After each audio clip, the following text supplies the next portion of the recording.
Now next topic is cause of refraction for class 10th। जो मैंने अभी आपने प्लेलिस्ट में अगर क्लास 10th का वीडियो देखा है तो मैंने रिफ्रैक्शन के बारे में आपको एक्सप्लेन किया है। Now what is a cause of refraction? तो मैंने आपको बताया था कि हमारे पास दो मीडियम होते हैं, एक रेयरर होता है, एक डेंसर होता है। रेयरर मीडियम वो जिसकी ऑप्टिकल डेंसिटी जो होती है वो कम होती है, और डेंसर मीडियम वो जिसका ऑप्टिकल डेंसिटी ज़्यादा होती है। और आप ये भी कह सकते हैं कि medium having low value of refractive index is optically rarer, and one who is having high value of refractive index is known as optically denser। ठीक है, तो अब रे ऑफ लाइट जब रेयरर से डेंसर जाती है तो व्हाट वी हैव स्टडीड कि रे ऑफ लाइट जब रेयरर से डेंसर जाती है, this is rarer and denser, then it will bend towards the normal, normal के तरफ बेंड होती है। व्हाई?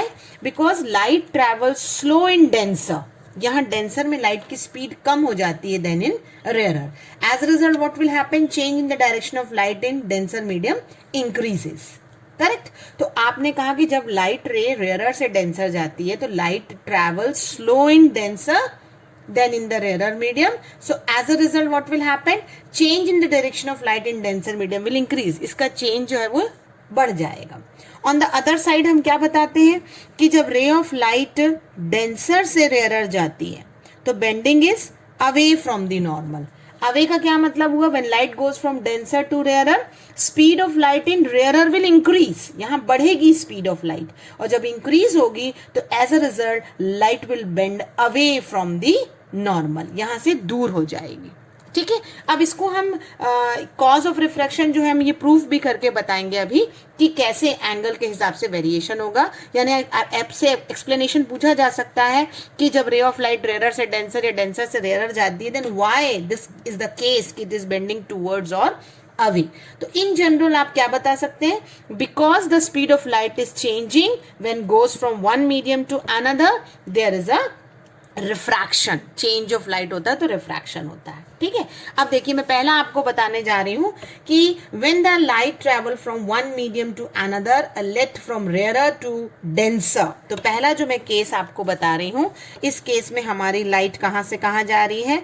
रेयरर टू डेंसर जा रही है। कीप इन माइंड, रेयरर का रिफ्रैक्टिव इंडेक्स जो है वो हम n1 लेंगे, या मैंने आपको कहा है हम μ1 भी ले सकते हैं, और इसका n2 लेंगे। ठीक है, डेंसर का अभी मैंने आपको डेफिनेशन में बताया कि डेंसर का रिफ्रैक्टिव इंडेक्स जो होता है वो ज्यादा होता है रेयरर से, this is by definition we know. And Snell's law क्या कहता है? स्नेल्स लॉ कहता है कि sin i by sin r is nothing but n2 by n1। ये रिलेटिव रिफ्रैक्टिव इंडेक्स आपको मैंने लास्ट वीडियो में एक्सप्लेन किया है। n2 is greater than n1 ना, तो ये पूरा रेशियो क्या होगा? ग्रेटर देन 1 होगा। कैसे भाई? n2 बाय n1 करें तो greater than n1 bye n1 कर सकते हैं, यानी दोनों तरफ हमने n1 से डिवाइड कर दिया तो n1 क्या हो गया? 1 हुआ। तो आपने कहा क्योंकि n2 n1 से ग्रेटर है यानी n2 बाय n1 भी ग्रेटर है 1 से। अगर ऐसा है तो इसका मतलब sin i by sin r भी 1 से ग्रेटर है। इसका मतलब आप कहेंगे कि sin i is greater then sin r। और साइन क्योंकि ट्रिग्नोमेट्रिक फंक्शन है, अगर बहुत हम अजम्पशन ऑप्टिक्स में नॉर्मली लेते हैं तो हम ये ट्रिग्नोमेट्रिक फंक्शन को हटा सकते हैं और हम कहेंगे कि I is greater then R। तो कौन बड़ा है? एंगल ऑफ इंसिडेंस बड़ा होगा रिफ्लेक्शन से, रिफ्रैक्शन से। कब? जब राइट रे से डेंसर जाएगी। तो यहाँ हम बताएं ना कि ये एंगल ऑफ इंसिडेंस I है और ये R है, जब it is bending towards the normal यानी डेफिनेटली एंगल I बड़ा होगा। तो दिस इज द केस, क्यों बड़ा होता है? ठीक है, तो आपने ये बताया कि refracted ray is bending towards the normal y। So this is how you have to explain. देखिए जस्ट अपोजिट, अब आपको बहुत इजी लगेगा। मान लीजिए राइट रे डेंसर से कहाँ जा रही है? रेयरर जा रही है। देखिए रेयरर का मेरा n1 ही है और डेंसर का क्या है? n2 है। लेकिन इस केस में हम ये बोलेंगे कि जो रिफ्रैक्टिव इंडेक्स है वो n1 is less than n2 because light is going from denser to rarer. Denser हमारा n2 है, वही चीज कहेंगे हम, n2 is greater than n1, या आप इसको लेस देन कह सकते हैं। तो अगर आपने लेस देन कहा और मैंने अब इसको दोनों तरफ किससे डिवाइड करना है? Again I have to divide it by n1। ठीक है, तो आप क्या कहेंगे? आपका जब ये टर्म कैंसिल हो जाएगा तो अगर आपका तो लेस देन 1 आएगा, यानी आप कहेंगे कि sine I by sine are is equal to N2 by N1 is greater than 1, but because ray of light अब हमारी कैसी जा रही है, डेंसर से रेयर जा रही है, तो अब यही रेशियो हमारा हो जाएगा sine I by sine R equal to N1 by N2 is greater than 1, है ना। अब रिवर्स हो गया ना, जब आपका ये रिवर्स हो गया इसका मतलब आप कहेंगे कि sine I by sine are is less than 1, क्योंकि आपको रेसिप्रोकल करना पड़ेगा इसका। जब आपने इसको रेसिप्रोकल कहा तो आपने कहा आई लेस देन आर। अगर यहाँ कंफ्यूजन हो रहा है तो आप सिंपल एक टर्म ध्यान रखिए कि स्नेल्स लॉ में ये चीज रिवर्स हो जाती है, जो मैंने लास्ट वीडियो में आपको बताया है। जब रे ऑफ लाइट डेंसर से रेयरर जा रही है तो हमारा ये रेशियो रेसिप्रोकल होगा। रेसिप्रोकल होगा मतलब आप इसको यहाँ पे भी कर सकते हैं कि N2 is greater than N1 ना, तो दोनों तरफ N2 से डिवाइड कर दीजिए। चलिए ऐसा भी कर सकते हैं अगर आपको कंफ्यूजन आएगा तो आपने कहा कि 1 is greater than N1 by N2। Now I hope it is clear to you, क्योंकि यहां मैंने 2 बार रेसिप्रोकल किया, पहले इसे रेसिप्रोकल किया फिर इसे रेसिप्रोकल किया, तो ये लेस देन होगा, क्योंकि जब आप रेसिप्रोकल करते हैं तो साइन चेंज होता है।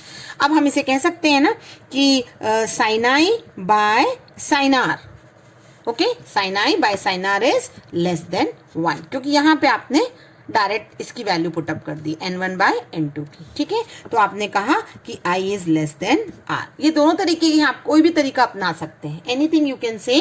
और आपने कहा कि एंगल ऑफ रिफ्रैक्शन ज्यादा आया, यानी जब लाइट रे डेंसर से रेयरर जाती है तो जो हमारा I है वो लेस देन हो जाता है, तो इसका मतलब bending is away from the normal. अब हम तीसरा केस कहें, तीसरा केस क्या हो गया, अब हम थर्ड केस देखेंगे।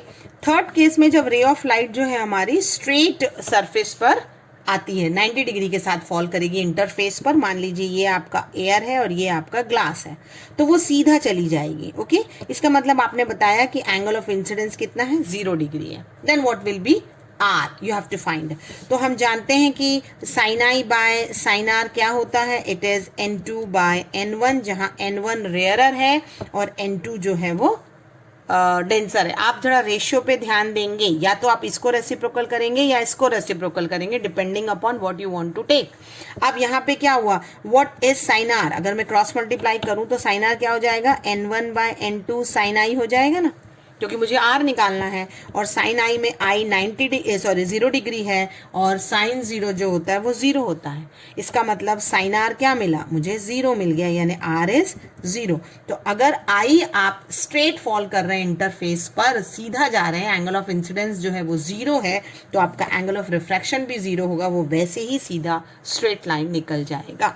This is a third case, ठीक है, कि when the light falls perpendicular to the interface then it will go straight, there will be no refraction of light। अब अगर हम ऐसा रिफ्रैक्शन देखें जहां मीडियम सेम है, मतलब रिफ्रैक्टिव इंडेक्स सेम है, यानी केस देखूं कि N1 is equal to N2 है, सपोज अगर N1 is equal to N2 है तो क्या होगा, sine I by sine are is N2 by N1, that means N2 by N2, क्योंकि ये तो सेम है, इसका मतलब हुआ sine I by sine are is equal to 1 का मतलब हुआ sine i is equal to sine r, इसका मतलब हुआ आई इक्वल टू आर। तो अगर रिफ्रैक्टिव इंडेक्स दो मीडियम का सेम होता है तो in that case also there is no refraction of light takes place. तो आपसे क्वेश्चन पूछा जाएगा कि रिफ्रैक्शन ऑफ लाइट कब कब नहीं होता है, तो पहली केस कि जब इंसिडेंट लाइट बिल्कुल परपेंडिकुलरली नॉर्मल फॉल हो आपका, in this case I is 0, so there is no refraction, and second case when the refractive index of the media is same, absolute refractive index same है, in that case also there is no refraction of light takes place। Okay, so I hope आपको refraction clear हो गया होगा। दोनों video देख करके आप refraction पर नोट बना सकते हैं कि what is refraction of light, then what is a cause of refraction, what is refractive, what is relative refractive index, and why there is a change in the speed of light when the light move from one medium to another. So this is how you have to study the refraction of light. Thank you, students.